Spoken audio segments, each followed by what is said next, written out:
following the adjournment of both houses of Parliament sine die, members of Parliament have gone back to their respective constituencies. This is the time, in between sessions, that the parliamentarians utilize to engage with the electorate.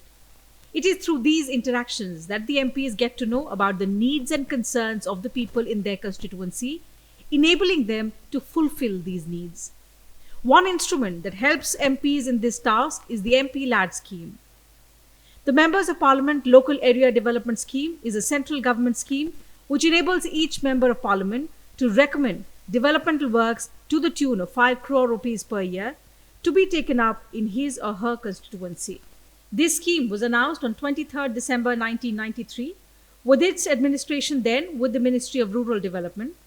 Since 1994, the administration of the scheme has been vested with the Ministry of Statistics and Program Implementation, which is responsible for prescribing guidelines on how the scheme would be implemented and monitored by various authorities. The ministry revised the guidelines in 2023, making it simpler to understand and easier to implement. It also amended the fund flow mechanism and launched the e-Sakshi portal for implementing, monitoring, and analyzing the impact of the scheme effectively. To talk about the importance of this portal, the implementation of the new guidelines, and other necessary steps to ensure that the benefits of the scheme directly flow to the people, I am delighted to welcome on the podcast Dr. Saurabh Garg, Secretary, Ministry of Statistics and Program Implementation. Thank you very much for your time. Welcome to Sansad TV. To begin with and to make it simpler for the viewers to understand, tell us about what is the primary objective of the MPLADS scheme. First of all, thank you for having me here. The main objective of the MPLADS, which the Members of Parliament Local Area Development Scheme, is to ensure that development works are carried out in the constituencies of the respective MPs for the creation of durable community assets, which are based on the locally felt needs of the people. So that's very crucial. Number one, they have to be durable community assets. Individual assets are not allowed. And second is that they are based on the locally felt needs of the people. And to that extent, they seek to fulfill the requirements of the people, which perhaps is not being fulfilled by other central or state government programs. So how is it different from the other centrally sponsored schemes? So I would say, in fact, MPLADS is one of perhaps a very unique scheme in one sense that most other schemes have a restriction of the area or the sector that they operate in. For example, a health ministry scheme would be talking of health, it could be education, it could be irrigation. MPLADS has no such restrictions.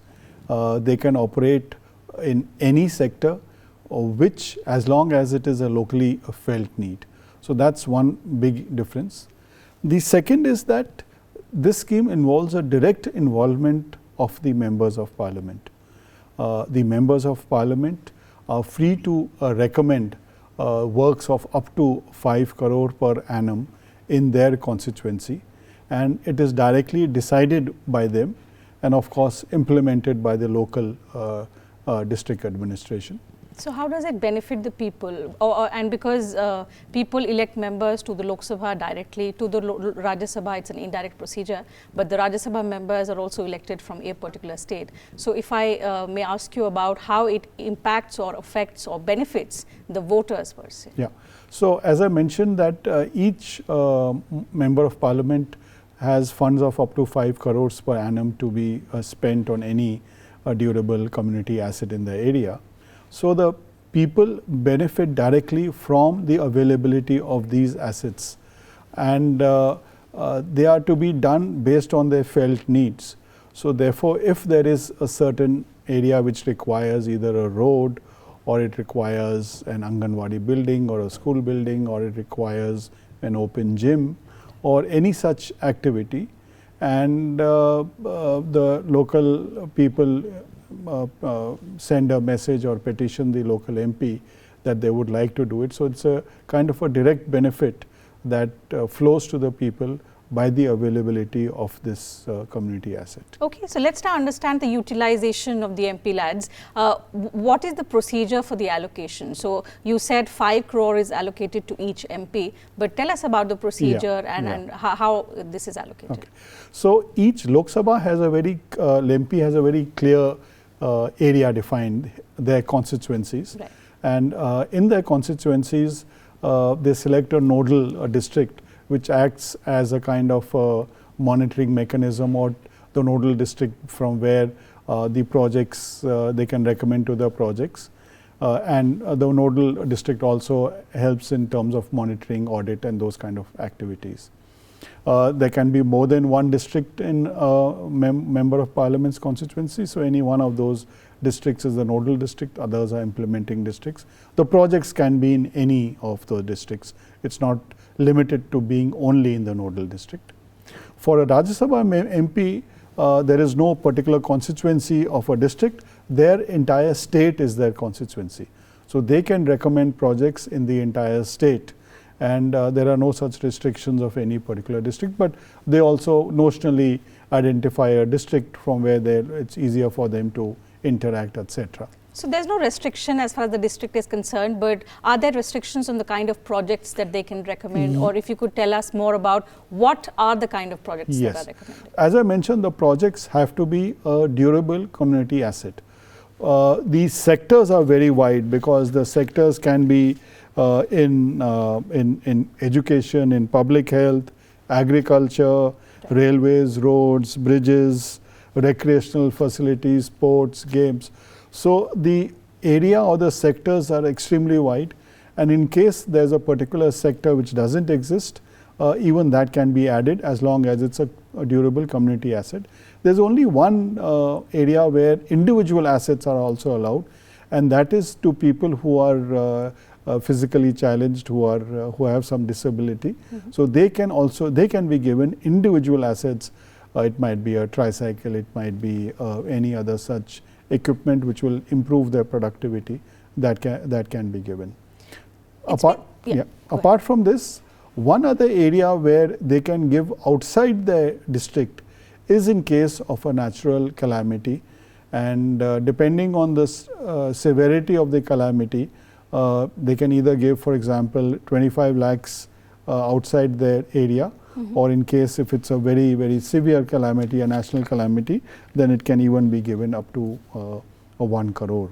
And then there are no area restrictions which apply. You know, the administration of MPLADS has been under MOSPI over the last 30 years, although when it began for a year or so, it was under the Ministry of Rural Development. So in 30 years or so, tell us about some of the successfully implemented projects under MPLADS. Yeah. So, I mean, there have been a host of projects in every district, I can say, across the country, both in the rural areas and the urban areas. Just to give an example, open gyms are something which have been set up in many places. Right. High mast lighting, which is required in urban areas, that has been set up in many places. Some places have constructed medical colleges, and of course school buildings, Anganwadi buildings, they are a large number. Even, for example, seasonal rivers which would cut out some villages, there have been bridges constructed on top of that. So I think the area of operations has covered the entire gamut of any sector that you can think of, which is required at the village level or the panchayat level, and it has been used very, very successfully. You know, sir, while I was reading, I got to know that some of the changes have been made, although the guidelines are tweaked from time to time at regular intervals. The last revision happened last year in 2023, but the fund flow procedure was also amended. Yeah. If you could help us understand what is the kind of change that has been made, and keeping in mind the use of technology as well, the eSakshi portal. So tell us about how effective that also has been. So I think one of the biggest changes that has happened over the last year or so is the fact that we moved away totally from a pen and paper procedure, which was the earlier norm, that it would go by writing to districts, districts would send it to implementing agencies, and there would be reports of the paper getting lost somewhere. So now we have both a portal and a mobile app, and any project can be recommended by the Honorable Member of Parliament on the mobile app or the portal, and it goes from the portal down directly. The implementing district or the nodal district can download the recommendation. They can identify which is the implementing agency, send it to them on the portal itself, and the implementing agency can upload the sanction, the draft plans of the building, and the sanction order is also generated on the portal. So eliminates any kind of chances of miscommunication or the messages not going. Right. But more importantly, also ensures one, that there is no time lost in the messaging, and number two, at any stage through the dashboard, the Member of Parliament or their office or the implementing districts or the implementing agencies can see what are the projects that are being implemented, what stage they have reached, what is the financial progress. There is also provision to upload, for example, photographs and on the different milestones, so that you can have a visual feel of what stage the project has reached. Right. So, in terms of the fact that every concerned department should be well trained, what are the necessary steps that the ministry has undertaken since the revision has happened, and in terms of also facilitating effective implementation to the change that we have made? Yeah. So, this has been done at various levels. One is obviously we have ensured that these guidelines changes have been sent across to all of them so that they can know what is there.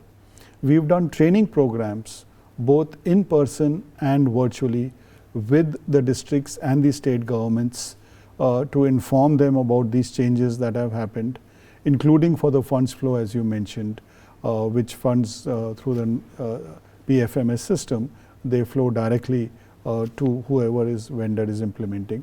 So these training programs have been done in Delhi, they have been done elsewhere, and as well as virtually. And more importantly, even for the members of Parliament, during the recent session, we had a kiosk outside the Parliament in the Parliament House as Annexi, so that the MPs can discuss and understand what are the systems, what are the guidelines, and their offices have also been briefed. So I think these have really helped improve the awareness about the program. So while there are consistent efforts on part of your ministry to ensure that the procedure is as seamless and transparent as possible, do you also face challenges as far as implementing this scheme is concerned and making the stakeholders understand? Yes, of course. Challenges are always there in any scheme implementation. One is very often they are not fully aware about the guidelines which exist. Very often now we have introduced a new provision in the mobile app and the portal, which through which even people can directly upload their requests, and the MPs can see what has been requested. So I think one of the challenges always remains is to increase the awareness about the scheme, increase awareness about the guidelines, and to ensure that the work is done on time on the ground. Over the past few years, we've also seen how the government has, gone and merged several of these schemes or pooled them together for better results. Is it possible that MPLADS also be effectively pooled with other centrally sponsored schemes for better results? Yes. See, there's a restriction in MPLADS that the total amount of funds available is 5 crores for a constituency. And there could be some projects which alone require a larger amount of funds. Right. So therefore, the provision exists that dovetailing of different funds from different schemes, whether of the state or of the center, both can be done. And due to which the total volume of work that is done by leveraging the MPLADS funds increases to so much extent. So have there been any examples, any projects where this procedure has happened, wherein the MPLADS has been pooled with any other government scheme in the past? Oh yes, I mean there are projects, whether you look at under the Khelo India program in provision of equipment, etc. For the Amrit Sarovar program, which entailed deepening of water bodies across the country, Swachh Bharat Abhiyan. So, a number of programs, and Manrega of course, where that is one program where there are certain restrictions on the amount of material that can be done. So, they have been dovetailed with Manrega. So, these have been done across the country in different districts. Despite the restrictions, it has been a success. On the face of it, to us, it appears as a hugely successful one. But the challenges are something that those who are implementing would understand. When you pool such schemes, on one side are the benefits, on the other side are the challenges. So, tell us about both. I suppose the challenges remain in terms of ensuring that the guidelines of the different scheme can be subsumed in each other. Fortunately, the MPLADS has a lot of flexibility in its guidelines, that as long as it is a durable community asset, it should be possible to do it. There are challenges of funds flow, that funds which flow from different schemes need to be made available to the implementing agency at the right time. So, that of course would require a greater amount of coordination at the district level, especially of the district collector or the district authorities. That needs to be done.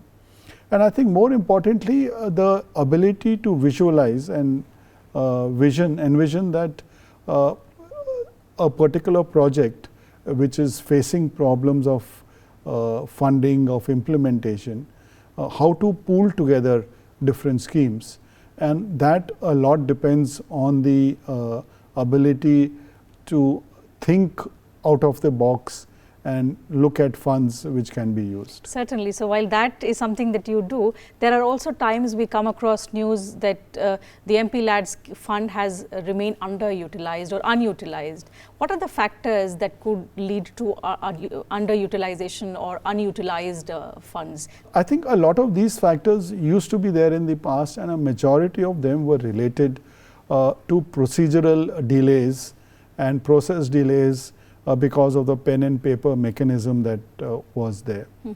With the introduction of the mobile app and the portal, it has become seamless in terms of being able to recommend a project, view what is the process made, and ensure that it gets implemented. And one other area which really helps is that MPLADS is a non-lapsable fund. So, in case a certain district or a certain constituency, there are some funds left, they get rolled over to the next year or to the next person who gets elected. So, the district as a whole or the constituency never suffers, but the people benefit, though there might be certain time lags. But I am hopeful that with eShakshi mobile app, even these will not be there. So, do you believe there could be other strategies that could be adopted for better utilization of the MPLAD funds? I think one area where we have done some work and we can improve further is awareness among the people that these funds are available. We've recently, as I mentioned earlier, we've introduced a provision in the portal and the mobile app of people being able to upload their suggestions on what work needs to be done. Right. So, that has started. So, that will give a bigger pool of projects which the Honorable Member of Parliament can examine and suggest that needs to be done. The second area, in a way, we have taken care of by the fact that the sanction and the uploading of estimates and plans can be done online. So, that reduces the time of implementation. So, with the greater awareness among people and the faster implementation, I think both these two would help to ensure that the funds get utilized so much faster. Are there also steps that can be taken to ensure further transparency, more accountability in the way these funds are utilized? Yes. One of the things that we have introduced in the portal is the ability to upload, for example, photographs of the progress of works. And there is also the provision for the general public of a constituency to be able to view what kind of projects are being done. Apart from that, we always have a standing instruction that any asset that is created out of these funds should have a plaque mentioning that these are from MPLADS, the year of the construction, the amount that was spent. So, all those are of course there.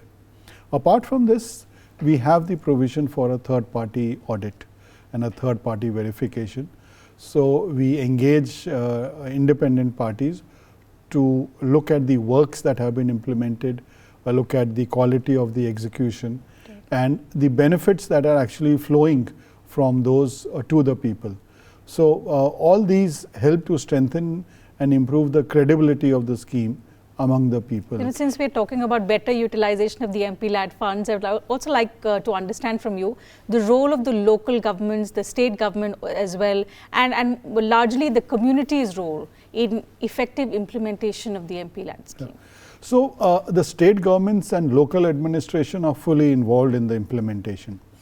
As I mentioned, the recommendation is done by the Honorable MP, and it's the state agencies which do the implementation, whether it's the local PWD or the local panchayats or the Zilla Parishads, they do. The nodal districts are, then the district administration is fully involved in the implementation and also in the oversight and monitoring of the works. And plus not only the nodal district, but implementing district. So, that includes all the district administrations. After the work is constructed or built or the asset, the user agency is the local panchayat or the local Zira Parishad. So, it's in a way gets transferred or is owned by the local administration. So, the benefits in terms of operating and maintenance then remain with the local administration, the state and the district and the panchayats. Regarding the people, the scheme is entirely based on the fact that it has to be represent the felt needs of the people, and whatever they feel that is a requirement and that requirement is not being met through other mechanisms or other schemes, they can resort to this. Since the objective is to benefit the people and the voters, how or what exactly are we doing to increase awareness among the people, at the same time increase their participation, so that they come out and tell the concerned authorities that this is what we want, this is what our need is, rather than the department assessing the needs, the people being vocal, more vocal about their needs? So, number one is since the decision making is entirely with the members of parliament, and most MPs, whenever they go to their constituency, they keep receiving different kind of requests from people directly. So, that automatically gives them a large pool of projects from which to select. Apart from this, in the social media, we use extensive, make use of extensive of the social media, so that we inform the people that this schemes are available.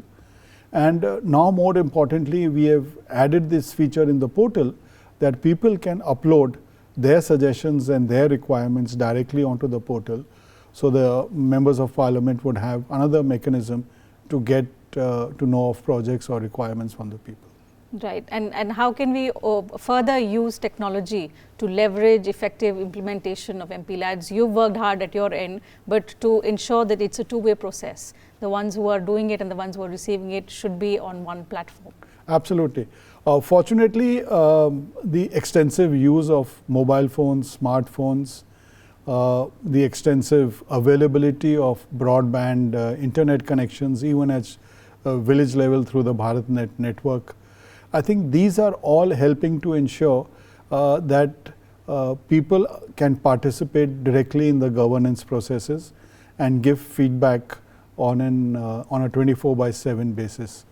As I mentioned, there are facilities available for people to talk about and give their requirements, and we also have milestone monitoring which is done based on the photographs which are uploaded.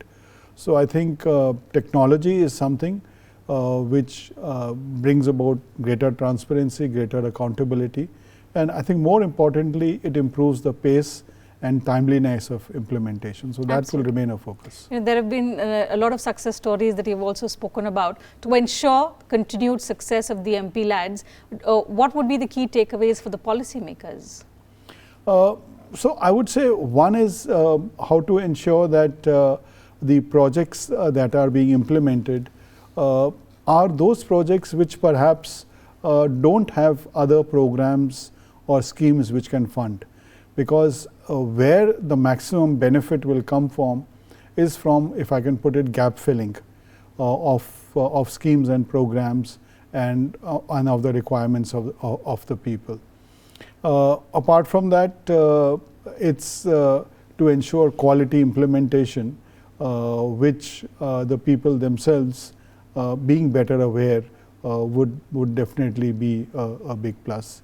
And ensuring that each project gets the supervision and monitoring that it needs, that is something which the local administrations, district and panchayat can really support it. Certainly. So, it's a team effort. Lastly, sir, I would like to know from you, and if you have any specific message for our viewers, for our listeners, about the importance of MPLADS in our country. Yeah, I think what I would suggest to citizens living in different districts, that if they feel that there is some area which remains unfulfilled because there is no state government program or a central government program which directly addresses that need, I think this is an important program which fulfills those requirements, and which are of a nature of which can be a very micro requirement in a particular village.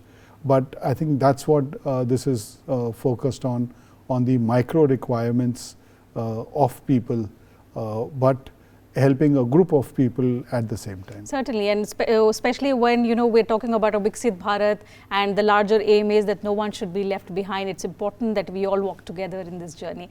It's been an absolute pleasure, Dr. Garg, to speak to you on the importance of MPLADS, about the objectives of this particular scheme and how it's constantly been improving, benefiting the people at large, the voters of the members of parliament. Thank you very much for joining us on Sansad TV and sharing your thoughts with us and our viewers. And to you viewers and listeners, thank you very much for your time as well.